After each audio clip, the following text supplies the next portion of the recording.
just watch the replay and then let me know what you thought about it. And if you have any questions, even after the session, you can post them in the LinkedIn group. Actually, that's the best place, so others can benefit from our conversation as well. All right, so let's see about the niche.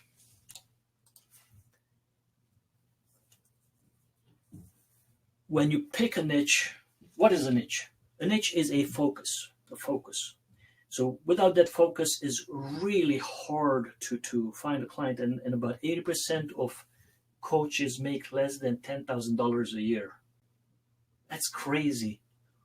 There are tens of thousands of coaches out there, and about 80%, more than 80%, based on many sources that I've seen out there, make less than $10,000 a year.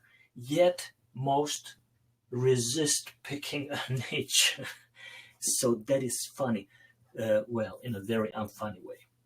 But yeah, once you have a niche, it is super easy to find your potential client or your clients, right? Because when you don't know who is your ideal client, when everybody is your ideal client, now you are like a crazy chicken, running, in all kind of directions. But when you know exactly who your ideal client is, then you can, like if you want to serve plumbers, silly example, then you look in your yellow pages and you look up the plumbers. You can walk down the street and you can go into plumbing businesses, right? So whatever it is easier to find your potential clients, easier to offer services to your potential clients.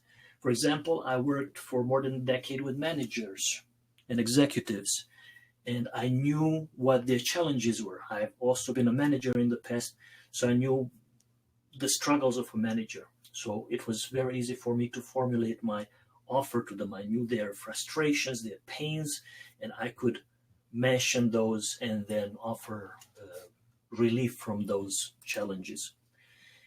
It is easier to create content, blogging, webinars, articles, videos, whatever you put out there to get visibility. Now it's easier to create your content because you know who you're writing to or for. Otherwise, you talk in generalities, and when you talk in generalities, nobody really hears you. Just think about it. If you see an article that says,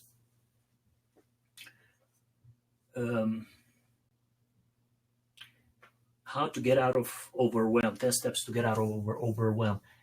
Actually, it's not a really good example, because most of us, if we were overwhelmed, we would still read it. But if you're a single professional mother and the article said 10 steps to get out of overwhelm for single professional mothers, whoa, your heart skips a beat, and you say, wow, I really need that, because it's talking directly to me. Or if it says busy managers find out how to eliminate overwhelm. Now managers' attention antennas go up and they're like, oh my God, yeah, I need to check this out. So it is way easier to create your content, and through your content now you are getting visibility and you are attracting your ideal client to you. When you keep it general, you are not attracting nothing. You're not attracting anything. Okay. So it is easier to choose where you spend your time, like LinkedIn groups and association, networking events, all kind of stuff. Like I used to volunteer to speak at HR association meetings and management meetings, association meetings. But I was focusing mostly on HR because they were the decision makers on bringing in trainers. And that's what I was focusing on providing workshops to organizations, or that was one of my focuses for more than a decade. And I started out providing workshops to get coaching clients, but then once I saw that I can get paid for workshops, and it was so much fun being in front of the crowd and all that interaction, I put lots of my time in that. So I was able to coach because I love to coach, not because I needed the income from coaching. And it was probably like 60-40, like 60% speaking, 40% coaching. And I really loved that balance. All right, so let's see. What if? How do you proceed without a niche, right? I think I promised you guys that I would tell you how to, uh, still be successful, even though if you cannot pick a niche, if you're not ready to pick a niche, right? Well, pick a target market. In one of our discussions on LinkedIn, we had a young lady who said that she is providing kind of general coaching to attorneys. Why attorneys, right? Well, why? Who cares why? Well, of course, because they can afford your fees, right? So why attorneys? She could have picked, uh, I'm guessing, unless she was an attorney in the past, but she could have picked accountants or doctors or CEOs, right? But she picked attorneys. It doesn't matter really who you pick. Even if you keep it kind of general and you just say that I help busy professionals, right? Bam, lots of people um, fit in that category. And I have a friend. She says on her LinkedIn profile, I help. What does she say? I help managers and executives and busy professionals get out of overwhelm. So she goes specific with the first one or two words, but then she also says busy professionals. So I thought that was brilliant, or that is brilliant. So yeah, the key is to let your ideal client identify with the label that you are using. Single mother busy professionals. Wow, all the single mother busy professionals will get excited, like, oh, maybe she has something for me, maybe she can help me, because she is helping people just like me. So the key is to just pick a target market, and when you pick that target market, you're still not niched. The niche would be the service that you provide. For example, productivity coaching or parenting coaching, right? But you can just pick a target market and provide general coaching, whatever that person needs. Maybe they want to have more adventure in their life. They feel like they are stuck in a rut and they just keep going working and going back home, and they feel like life is passing them by and they have nothing beyond work. Or maybe their relationship life is struggling. They don't take time for relationships and they are lonely, right? So whatever their challenge is, you would help them with that. With that said, it is still harder to create your videos, articles, blog posts, and so on, because you don't have a niche, a focus for your coaching. And when you don't have that focus, let's say somebody reads one or two of your blog posts and they enjoy it, but then the third one is completely not related to their problems, right? Or they watch a video on YouTube or one of your videos on your website, or two or three, but then the fourth one, the fifth one doesn't relate to them.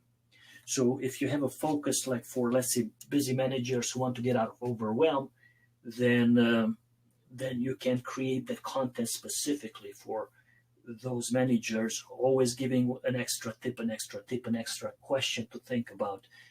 You put on a webinar specifically for them. So you are able to build that relationship with that specific target market who needs help with that specific need. And guess what? When they are ready to hire a coach, who will they hire? A stranger? No, they will hire you, because you are the one who provided them with all this content for weeks or months or years. I get hired all the time from people who've known me for 5-6 years, or even longer. But I was shocked the first time when somebody hired me, or even asked me to come and speak for them, who said they've been following me for 2 or 3 years. But now already I have people who say, I've been following you for the past 10 plus years and I'm ready to hire you. So I'm like, wow. So that's the power of focus and building that relationship through your blog posts, autoresponder messages, LinkedIn presence, Facebook presence, everything. And the cool thing is that I automate. Most of us, we automate most of these things that, like people think that they get messages from me every week. Well, I set those messages up maybe 5 years ago or 10 years ago, but those messages keep going out every week, maybe twice. I have an autoresponder sequence, has about 300 and some messages, and goes out 2 to 3 times a week. That was for a membership program. But that's the power of focus and automation and building relationships with your ideal clients. So you pick a target market, and the key is to keep coaching even if you do it for free. So in the beginning, let's say you don't know what your niche is, you don't know what target market to pick, just keep on coaching and start noticing what type of clients do you attract and what type of coaching do you tend to like most. Like, I struggled with picking a niche. I niche hopped about 5 times in the first year. But what I noticed was that I enjoyed most, well, I was providing complimentary sessions till my nose was bleeding. 3 or 4 or 5 a day, and they were 1-hour sessions. And what I noticed was that I enjoyed most coaching on relationship-related topics. And that shocked me. And that's why I'm still right now, I'm like, because that shocked me. If somebody told me when I started coaching that you would become a relationship coach, I would have said I would never become a relationship coach. But I noticed that even when I was coaching business owners and they were telling me about their struggles with their partners and with employees, I noticed how I was getting excited and I really enjoyed coaching them on improving those relationships. And we have strength, we often have strength that we take for granted. So I want you to take an inventory and perhaps even write it down. We have in the members area, we have a worksheet and instructions on how to find a profitable niche. And one of the exercises is probably write down everything that you might be taking for granted, all your strength. But I grew up in an abusive family. So my parents were fighting all the time. I don't think there was a day in my childhood when they didn't fight. They were fighting multiple times a day. Sometimes plates were flying and doors were slamming, and I was being spanked every day. My uncles once said, "Come be my son, I will spank you only twice a week." And I got so excited. And he said, "No, I'm just kidding, but I just feel bad seeing how much your dad is spanking you." But because of that, starting at age 9, I started reading books on relationships. And I was devouring those books. And but you see, I took all of that knowledge for granted. So notice the type of people you're attracting and notice what type of coaching you're enjoying most. All right. That's it about niching. Let me see if you guys have any questions. All right, no questions from you guys. Yeah, so let me know if you have any questions about niching. And meanwhile, let me talk briefly about complimentary sessions. So this is one of the things that comes up regularly in the group also, and when I'm getting hired, people hire me to help them put on effective complimentary sessions. And by the way, we have a course, actually it will be published this coming week, on how to conduct effective complimentary sessions, a very detailed course in the members area in clientsenrollmentfunnels.com. All right, so let's see, how can we put on complimentary sessions that generate clients? Some people will tell you, do not put on complimentary sessions. Don't waste your time with it. And I tell you, yeah, don't put on complimentary sessions. Don't waste your time with it if you can get clients in another way. So I agree, 100%, I agree.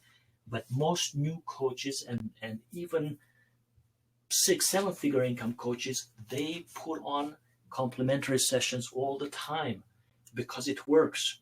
If you put on 10 complimentary sessions and you get 3 clients out of it, was it worth it to invest those 10 hours or 10 45-minute sessions or 10 30-minute free sessions? Was it worth it to get 3 clients who pay you let's say $500 a month, they stay with you for 6 months, that's $3,000. Was it worth it? And there's 3 clients, so let's say each stay with you for 6 months. That's almost $10,000.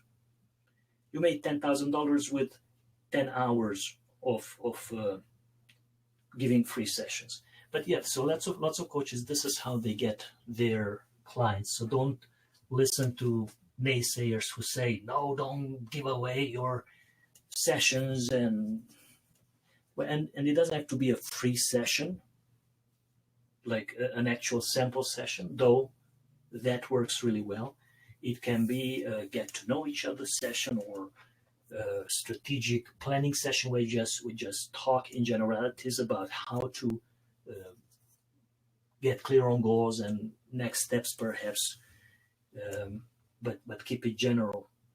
So there are many ways to put on those complimentary sessions. Let me see. I think you guys have some questions. All right, Junius. Well, I'm glad that I did.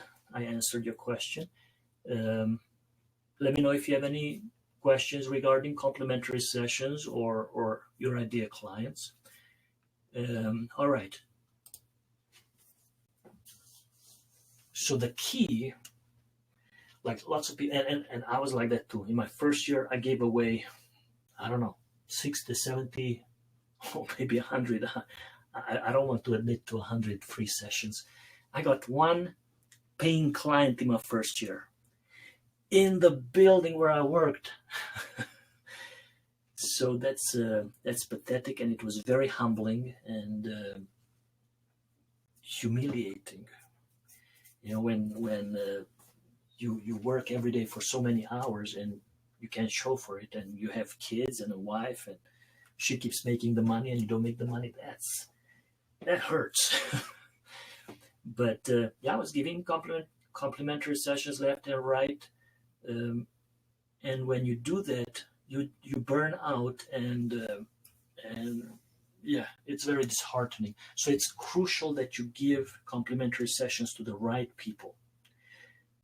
Also, I wasn't very smart, and that happens to lots of coaches because, well, every coach is very smart, but because some of us have a very big heart, makes us not so smart. Like, I was focusing on people who were struggling, who lost their jobs, and who've been working dead-end jobs, and who hated, life because life sucked. But when you try to help people who are struggling, they are struggling. They can't pay you. So once I started attending marketing classes, and just so you know, before I started coaching, I was a very successful businessman. So when I started coaching, I knew that in the first 2 months or so, I will have about 20 clients. I knew that I would be successful. I had no doubt, because I started several businesses before, and I was successful in each of them eventually. With some of them I struggled in the beginning, but then I made them into a success. So I knew that with coaching I would be the same too.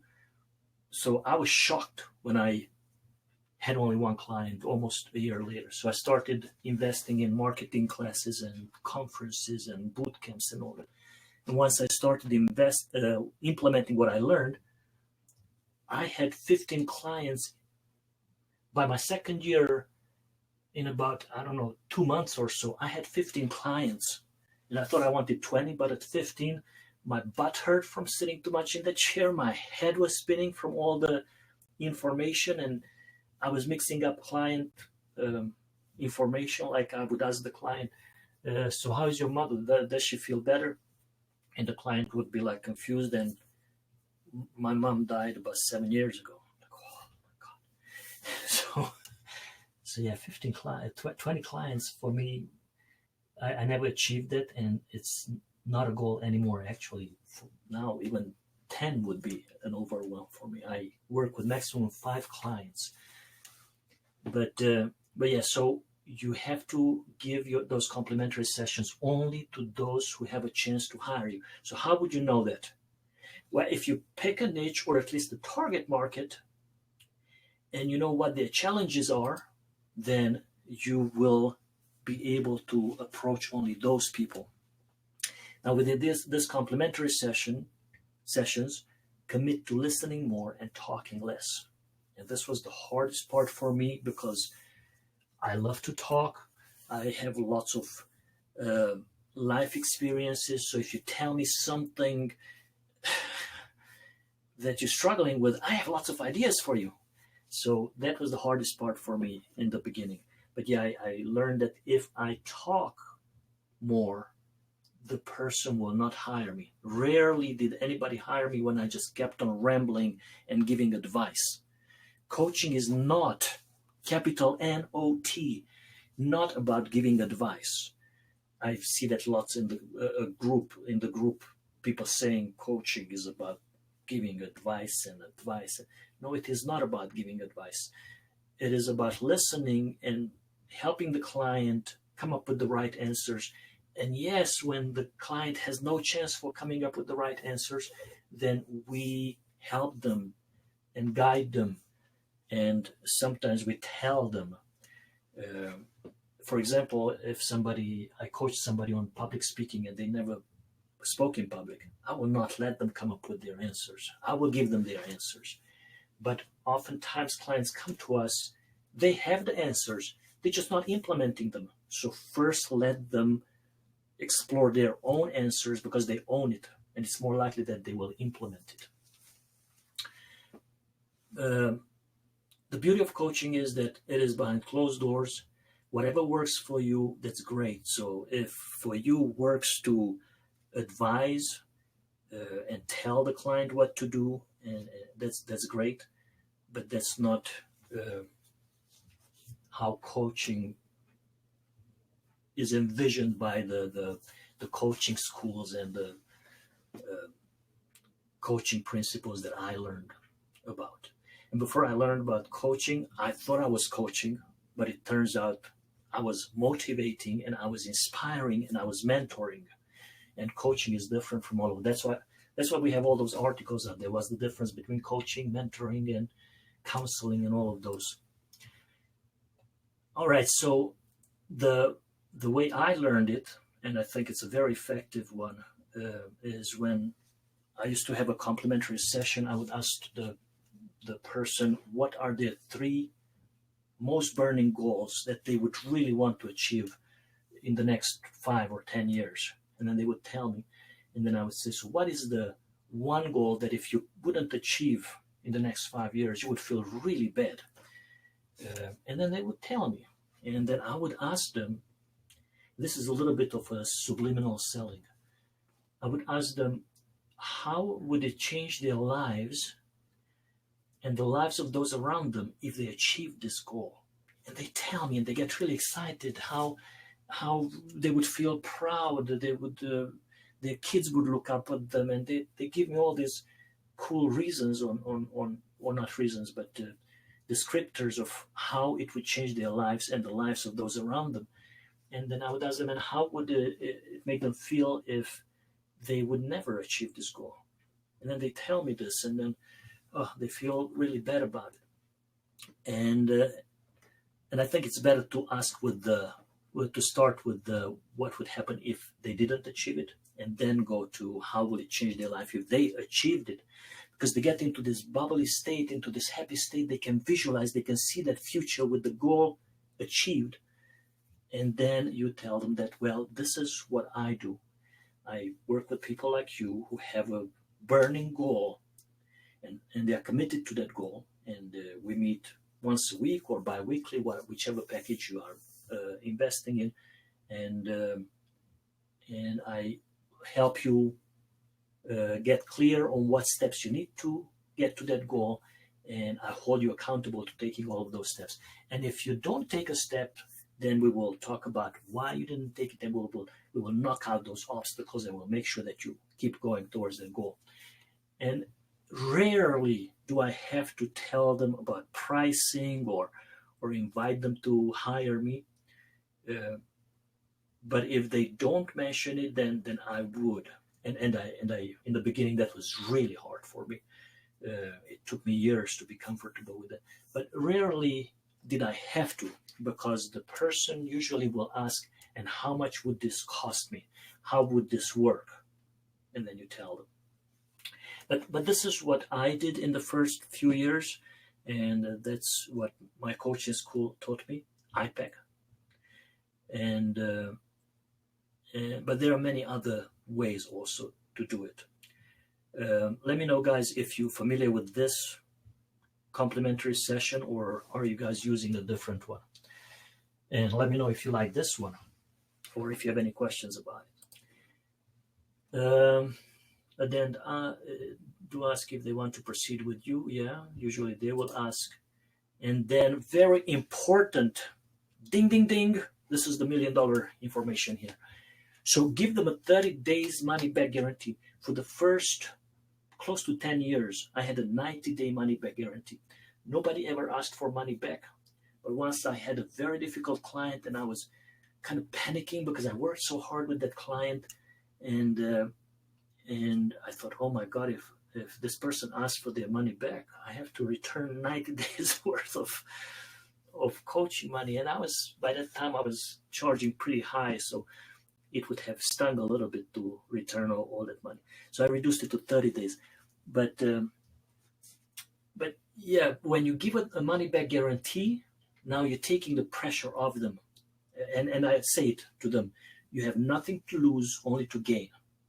If for any reason you think that my coaching did not help you move towards your goal, just let me know and I'll give you 100% of your money back. I don't want to keep your money if you don't feel that you got a great deal out of this. And the power of coaching is tremendous. Nobody ever asks for money back, because if they show up for the coaching sessions, then they will see results. Well, if they're committed to the process. But that's why in the complimentary session, you gauge their commitment. And some people say, yeah, don't do complimentary sessions, but then you can get hired by people who are unmotivated. You don't even know, what is their goal, how badly do they want it, and all that. So anyway, yeah, give them a 30-day money back guarantee. It will increase your hire rate by, 7,000%, which if you got 0% hires up till now, I guess that will not be much more. But no, if nobody hired you up till now and you start giving 30-day money back guarantee, now out of 10 free sessions, 1 or 2 people will hire you. But again, you have to keep all of these concepts in mind, because if you offering complimentary sessions to struggling people or to unmotivated people, you will never get hired. So please soak all this stuff in. So yeah, we will have this course on clients enrollment funnels. It will go live either end of this week or sometimes next week. But that's a great and detailed program on how to conduct effective complimentary sessions. All right, let me see if you guys have any questions. Okay, so how long should a complimentary session last?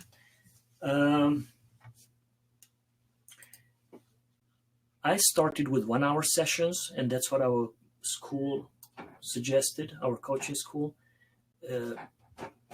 I think 1 hour is way too long. And so I suggest 30 minutes to 45 minutes. Now, as a new coach, sometimes we don't have the skill to fully help the person in 30 minutes. So maybe go with 45 minutes in the beginning. But yeah, my short answer is 45 minutes. If you feel confident in your coaching skills, yeah, go with the 30-minute sessions. Let's see.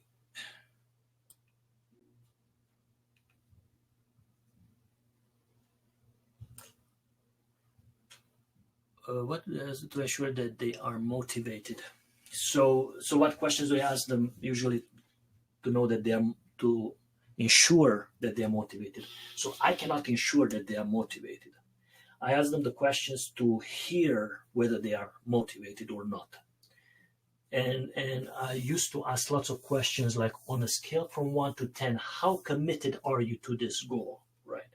So they will say like 11 or like a 6. Well, if they say like a 6, I already have a little cramp in my stomach and I'm thinking, oh my God, I just wasted an hour here. I don't think I'm going to get hired here. But yeah, when they say 9, 10, or 11, or some go crazy and go 100, I know that there's a good chance that I get hired.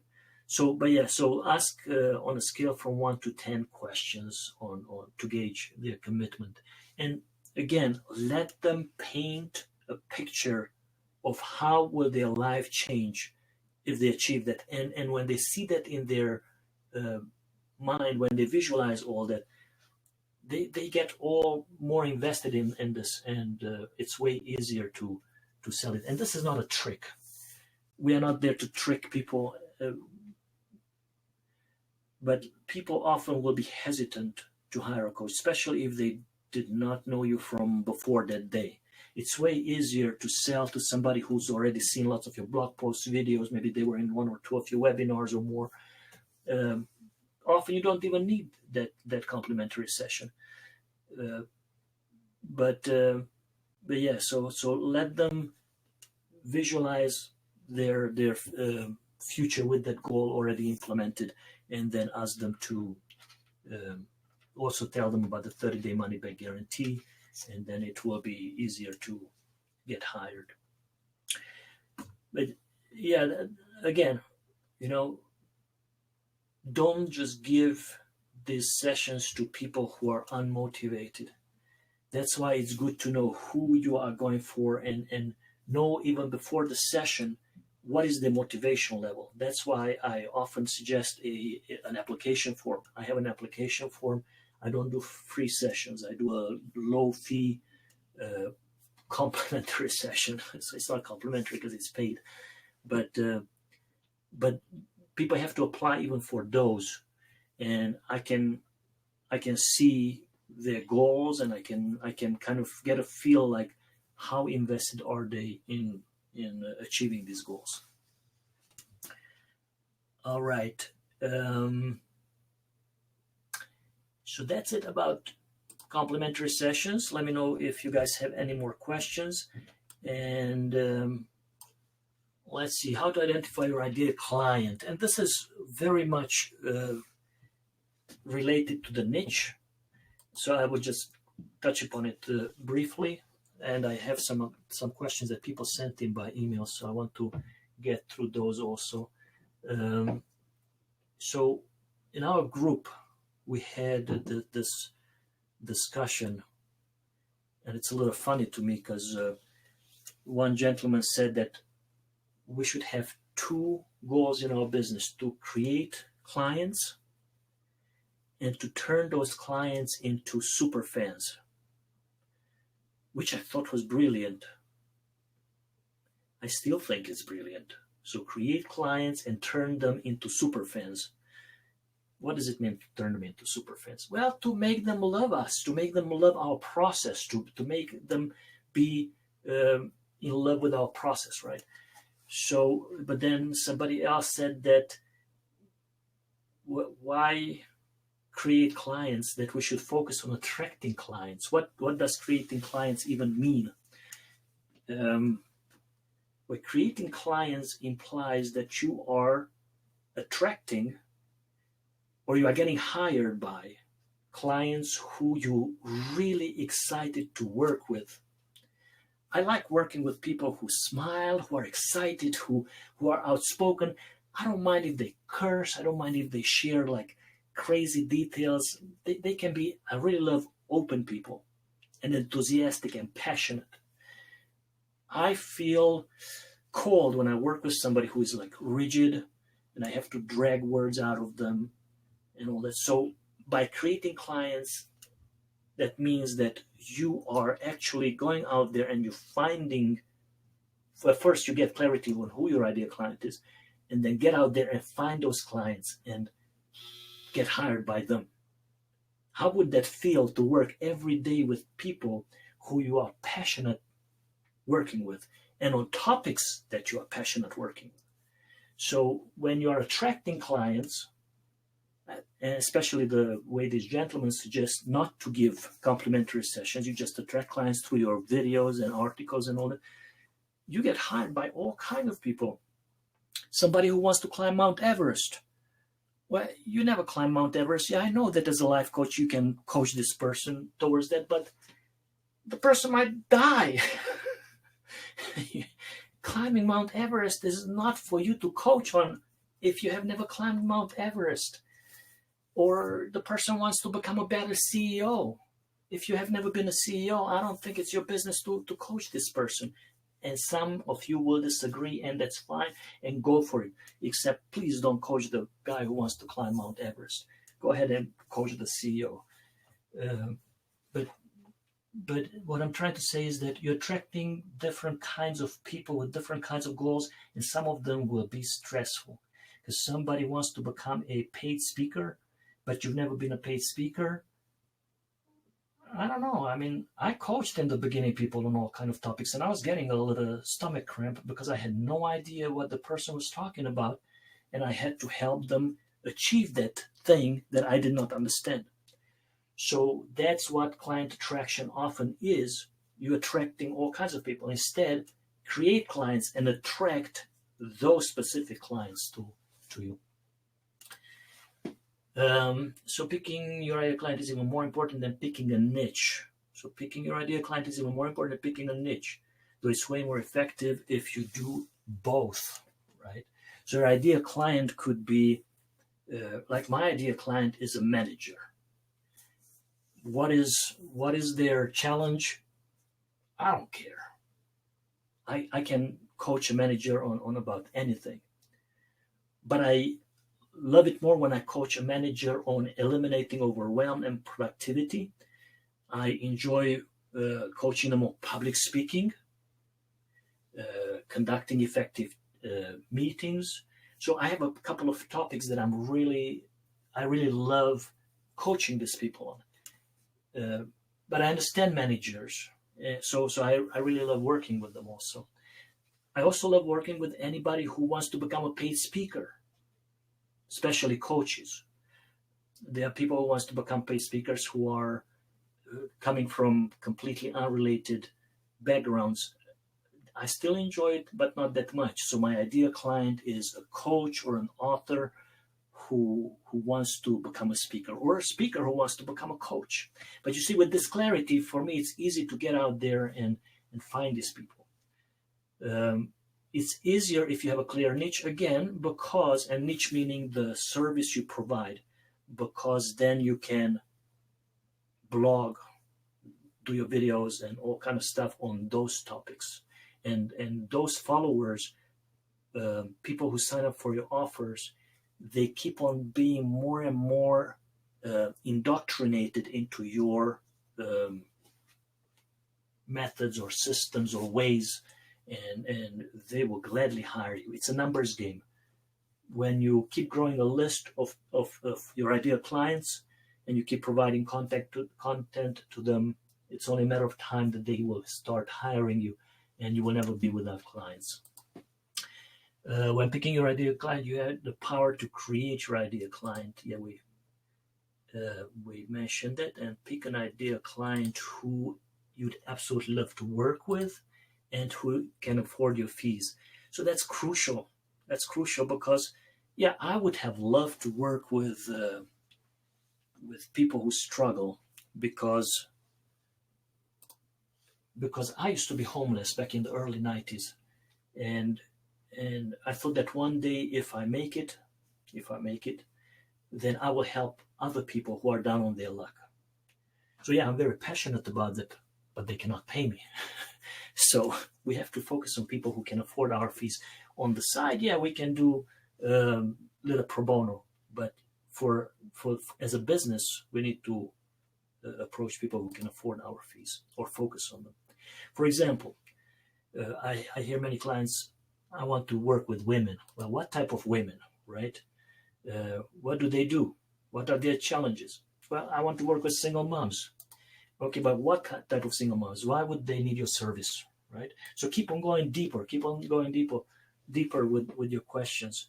Who are those single moms? Well, maybe they're attorneys or managers, executives, solopreneurs, business owners, whatever they are, but get clear on it.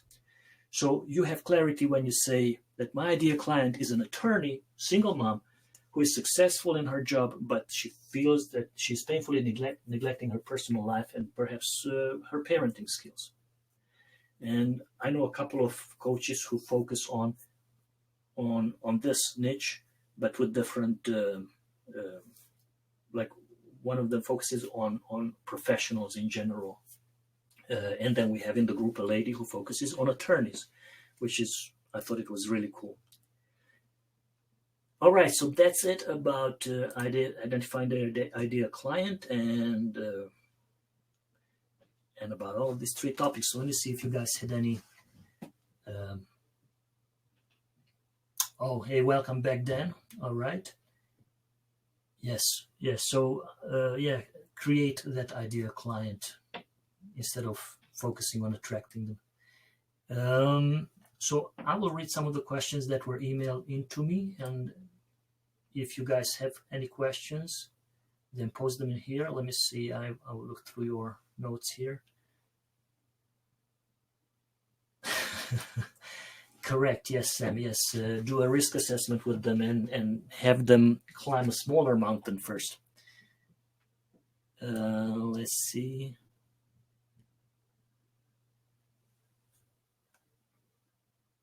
Cool. Okay. So Cassandra sent in a message and she was asking, I saw in the 90 days planner the terms target market and ideal client. What is the difference? Target market and ideal client. And if you don't have the 90 days planner, let me know and I will send it to you. It gives you, and most of you have it, but it gives you for every week the specific steps to take to build your coaching business. So target market is, for example, attorneys. That's a target market. Your ideal client would be, like we had in our example, would be a single mother attorney who works 70, 80 hours a week. And perhaps she doesn't need to work that much. That's where she feels most needed and most alive. But she knows on the back of her mind that, okay, this cannot be life. And I have a kid and I'm not taking care of myself and my relationship sucks. So it would be one of them, either, or could be all, right? But one of the coaches, she focuses on professionals who feel successful in professional life, but feel that they've neglected their personal life, relationships. And so she has a whole list, but really successful coach. And so I love that approach. So yeah, so target market is broad. It's a specific target market like attorneys, for example, or accountants, or you can make it broad. Professionals. I did that. And actually I think I was inspired by my friend, and I said I work with managers, executives, and professionals who. All right. Jamie asked if my grand vision is to make the world a better place, or my grand vision is to make the world a better place, one coaching client at a time. I don't want to pick a niche. I truly believe I can help anyone who needs help. Jamie, congratulations. That's a beautiful grand vision. And yes, I know that you can help anyone. And I highlighted and the word needs help. So everybody needs life coaching. But do they want life coaching? So write this down. I think this is one of the most important messages you can walk away with today. Give people what they want, capital W-A-N-T. Give people what they want. And once they get that, upsell them or sell them to what they need. What do people want? People want to get out of overwhelm. They want to save their marriage. They want to have better meetings at work, like managers, right? They want to improve their performance. They want to quit smoking, whatever, right? But think of what is the main challenge of your ideal client, and have an offer, have a headline, and then have an opt-in offer for that specific challenge. Like parents, right? How to raise tear-free children. Discover the 10 steps you can do this week to reduce the amount of crying and yelling in your family, right? Lots of parents will sign up for that. We all want that. And then you educate them on the fact that to become more effective parents, they need coaching, right? They wanted to eliminate tears and yelling, but now you tell them about coaching. And you do that through your videos, articles, through your webinars and all that. Even in your complimentary sessions, you can do that. Focus on what they want, and then let them know that what they need is coaching, or how coaching would help them. And maybe I over-explained it a little bit, but the bottom line is give people what they want, because what we need, often we don't want. What would be an example of what I need? I need accent reduction training. I don't know. I don't want it. I need nutritional counseling and nutrition coaching. I really need it. I don't want it. I don't have time for it, right? So don't try to sell people what they need, because if they don't want it, you're just banging your head against the brick wall. All right, Shelly, I heard that some people put on 2 to 3 hour complimentary sessions, or as long as it takes sessions. What do you think about this? So yeah, even some 6 and 7 figure income coaches say things like this, that they put on one of them said that the shortest complimentary session that he puts on is 2 hours long. And this is a 7 figure income coach. So whoever says that don't put on complimentary sessions, this is coming from a 7 figure income coach, and he says that it's never less than 2 hours. Do I recommend that? Absolutely not.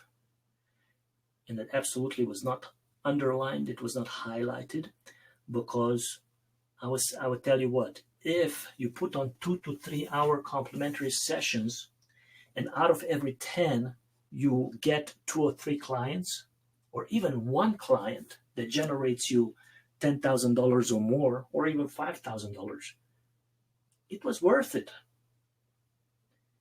But I think that we need that long sessions. But yeah, some people say that they put on as long as it takes to get a breakthrough. They focus on a breakthrough in the first session, so or in the free session. I advise against it, but I'd say that in the beginning, try anything. And actually, I heard it in the past, 16, 17 years, I heard it from many coaches that they do not put a time limit on their complimentary sessions, which is strange to me. But I mean, did I cheat on my complimentary sessions, and instead of an hour, I did 90 minutes or 2 hours? Occasionally I did. Did I get a headache from each? Yes, I did. Mostly I felt like I was raping my time, and especially that back then I was not converting any into paying clients. Ouch, that hurts. So yeah, don't do, especially if you don't have a clear target market and a clear niche, like a focus on what you help people with. It doesn't matter whether you do 30 minutes or 3 hours. Anyway, you won't get hired. So first, implement these things that we talked about, and then I think it won't matter if it's 30 minutes or 3 hours. I think you will still get clients. Emmett is asking or saying, my niche is helping managers find life balance. What do you think of that? So people ask me about niches all the time. And so this particular one, managers finding life balance, I think that's great, because lots of managers have no life balance. So this is, in my opinion, is great. But I'm not an authority on all niches, so I can't advise on what niche you should pick. But I would definitely go for this one. So I would try it, and I would say try anything for 30 days, ideally for 90 days. Commit to a direction. And if it works, keep doing it. If it doesn't work, stop doing it. Now for this one, for example, managers finding life balance. You can invest 90 days and get 0 clients and think, well, that's a sucky niche. In any niche you can say that, right? But maybe your website is crap. Maybe it doesn't have a clear headline. Maybe the wording is confusing. Maybe your LinkedIn profile, maybe you have 47 connections and it's not very well written. It doesn't matter what niche you pick. If your ducks are not aligned, as Sufit said, those ducks are very important. I think it was Sufit. But yeah, so you need to first align your ducks and have a good online presence. And then I think lots of niches will work great. And no matter how great your niche is or your focus, if your ducks are not aligned, it will be hard to get hired. By the way, we have a team. I have a small team. If you need help with anything technical, we can do it really affordably. Build your website or set up your whole marketing campaign. So whatever you need, let us know. We do not do advanced SEO, and we don't do Instagram. I think we do everything else. Let's see, Rodolfo, do you have tips on how to create an effective elevator pitch?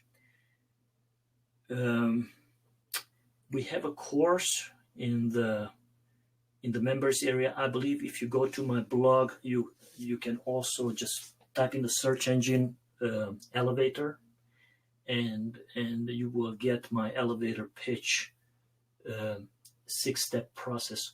I tell you that much. You should have 2 elevator pitches. One of them answers, what do you do? So many of you learn that if somebody asks you, what do you do? Tell them your elevator pitch.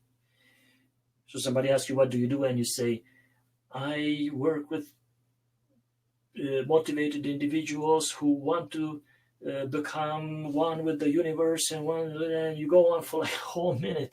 And the person is like, holy crap, I didn't ask you about your life story. I just asked you, what do you do? So have a short one, have a one-liner. Like, I help overwhelmed managers find life balance, or overwhelmed managers eliminate or become more productive, or help overwhelmed managers triple their productivity, right? And find life balance. Bam, one line. And then they say, wow, how do you do that? Now you give them the full elevator pitch. And that elevator pitch should not be so flowery and fancy. It should come across as me talking to you, just regular words. I see too many elevator pitches that are really beautiful, really flowery, really fancy. Yeah, no, it sounds fake and rehearsed. So now if it works for you, yeah, go for it and keep doing it. But if it has not worked, it is because it doesn't sound genuine. It sounds like a rehearsed something that, I don't know, Emerson wrote for you. All right, so those are the questions that we got by email. And let me see if I have anything else from you guys. Janice, yeah, I will send you, I'm guessing that you are talking about the 90 days planner. Dr. Dan says, I help couples build a relationship of their dreams. So yeah, what do you do, right? Well, I help couples build the relationships of their dreams. Whoa. In this world, more than 50% of marriages end. And even those who stay together, they struggle. So when in a networking event, Dr. Dan says that he helps couples build the relationships of their dreams, how many people will be like, whoa, how do you do that? But that's a great example of a one-liner that generates that question, how do you do that? And then once you give that elevator pitch, then you can ask them or tell them that I'd be glad to offer you a complimentary session or something like that, right? Whatever you call it. And it's now, if you meet these people, by the way, thank you for bringing this up. You triggered something here. The number one most effective way to get clients in the beginning is through local networking. Lots of new coaches are stuck behind their computer, up on the internet, building a website with Wix, and they go to Facebook and LinkedIn, putting up quotes and all that, and waiting for clients to appear. They will not appear. For 99% of us, they will not appear in the first year or 2 or 3 if you keep doing that. So get out there in your local community, go to networking events. I wanted to say join Toastmasters, which you can. It doesn't mean that you will get clients out of Toastmasters, but it will improve your public speaking skills. And if you attend their contests also, you get visible, and in your speeches, you talk about coaching and about how you help people. And then sometimes you will get hired. Some of us get hired through Toastmasters. I got my second, I wanted to say first. Starting in my second year, I got my first client through Toastmasters. And I got, throughout the years, many clients through Toastmasters. But I got to speak at their leadership training events, and I won many humorous speech contests and all kind of contests at several levels. So I got really good visibility through there. But yeah, get out in your local community, because when people see you face to face, then the trust level is way higher than when they see you, a blog post or an article or a quote online. People are drowning in information online, and most of us are invisible. So networking. Go to my blog, clients.funnels.com. Let me put it here. Client/blog. Okay. And type in networking. And I have there 17 or 21 point checklist on what to do before networking, during and after networking to generate clients locally. And that's where most of you will get your clients in the beginning, and for a long time if you keep sticking with your networking. I stopped networking because I started getting clients out of the blue from people who've been following my webinars, my videos, my blogs, and all kind of stuff online in the past 17 years. All right, let's see if you have any other questions. I help overwhelmed caregivers take a step back and recognize their own needs again. So that's great, Sam. I would stick my finger a little bit more in the wound. I help overwhelmed caregivers take a step back and recognize their own needs again. So your one-liner should touch upon their main pain. So this one tells them who you help and how you help them, but it doesn't mention the pain. Well, it does. It says overwhelmed. I help overwhelmed caregivers who are sick and tired of, or who are frustrated of lack of their personal life, something. So you try to put in there something that makes them all fuzzy inside and think, oh my God, that's me, right? And then give them that hope. Step back and recognize their own needs again. So that second part would need to be a little more powerful, put a little more oomph into it. Exhausted, burnout, lost. I help overwhelmed caregivers who want to avoid burnout, and want to, so instead of step back and recognize their own needs, put more powerful words of what they want to reclaim their life and feel vibrant and alive again, or something like that, right? Because if I'm that burnt out or overwhelmed caregiver, I'm afraid that I'm going to burn out. And then you tell me that you work with people who want to avoid the burnout and who are overwhelmed and want to reclaim their life. Holy crap, that's me. I want to reclaim my life, right? So think about that.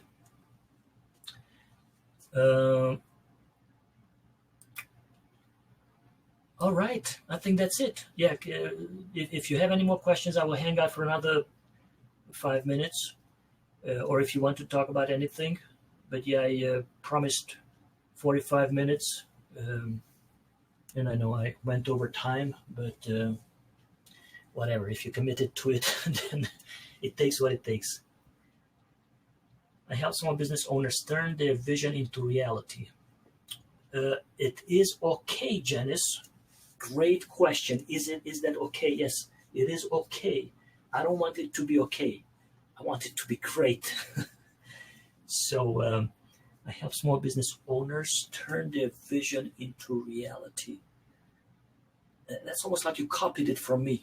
That used to be one of my one-liners. So yeah, it is okay. I would make it stronger. I help small business owners who are committed to their success. So I don't know. If you want, you can send me an email and we can brainstorm on that. But yeah, that can be made way more stronger, more emotionally engaging. That's what you want. You want to engage that emotion. You don't want to just slide by a person. But yeah, it's a good start. You're very welcome, Sam. And yeah, no problem. And you can do that. Yeah, well, realize their dreams. Yeah, but that's still fuzzy. So don't use words that don't have meanings. So make your vision a reality. Yeah. Realize their dreams. Yeah. But try to be more specific. Put a little more oomph in there. And for a business, shame on me. At this point, I can't just pull out something of thin air. But yeah, we can brainstorm on that. If you want, you can put it in the LinkedIn group, and then more people can put in there their ideas. I think that's a great idea. All right, Dr. Dan. Yeah, I will see you soon. Diane, you're welcome, Diane, and thank you for that comment. Yeah. In my first years, they kept saying, be yourself, like in public speaking. And I'm like, what the heck does that mean? If I'm myself, who the heck wants to listen to me? It took me about 2 or 3 years to allow myself to be me and to even understand what that meant. And the crowd reaction was so much different, and my experience was different. And same in coaching and in webinars and in everything. So yeah, Diane, thank you for noticing that. Yeah, I'm just me and sharing me with you, even with my hair as made by my French coiffeur. All right. All right, guys, thank you for attending. And if you're watching the recording, thank you for watching up till now, more than an hour. And if you have any questions, yeah, send them to me. Best is always put the questions in the group, because the more people can benefit from our conversation, and also you get the input of more people. And always be cautious. When lots of people give you advice, be cautious who you're listening to. Don't just jump on some advice thinking that, wow, that's great, let me implement it. Talk it over with your coach, or send me a message if something seems too good to be true. So be careful. Yes, being vulnerable and share ourselves does make an impact. That's correct, Diane. And but once we allow ourselves to do that, and be careful not to overshare, which for me is not easy, and be careful not to share something that we're not ready to share. Like I shared once, I don't know, it just came up about my cousin who jumped off 11th floor, committed suicide, 15-year-old. He was like a son to me. He didn't have a dad, and he called me daddy. And I broke down and sobbed in a workshop with about 40 people there. So yeah, be careful what you share, and don't share what you're not ready for. All right, guys, thank you again, and I'll see you in the group, and maybe I'll see you in one of the next events. Go out there and implement all this stuff.